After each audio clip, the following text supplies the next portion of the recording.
ఎందుకంటే ఈ ప్రపంచంలో చాలామంది మూర్ఖులతో మనం వాదించలేం. ప్రతి విధవ వానికి ఇష్టం వచ్చింది చెప్తాడు, ఇష్టం వచ్చింది చేస్తాడు. మనం వాదించలేం, వాదించొద్దు కూడా.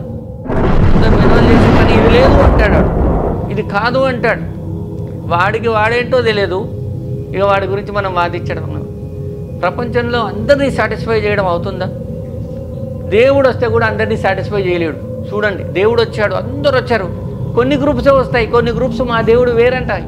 దయ్యాలు, భూతాలు, ప్రేతాత్మలు, సౌండ్లు, విపరీతమైన సౌండ్లు ఎన్ని వస్తున్నాయి, వాళ్ళకి తెలియదు. పిచ్చెక్కిపోతారు, నిద్రపోరు, ఆకాశాన్ని చూడలేరు, చందమామని చూడలేరు. చందమామని చూస్తే భయం వస్తుంది. Conscious mind, sub conscious mind, super conscious mind, మైండ్లో స్టేజెస్ ఉంటాయి. నేను అన్నట్టుగా దయ్యాలు, విపరీతమైన సౌండ్, ఏవో రకాలుగా ఏవో రకమైన రూపాలు ఇట్లా వస్తూ ఉంటాయి అని ఆయన అంటున్నారు.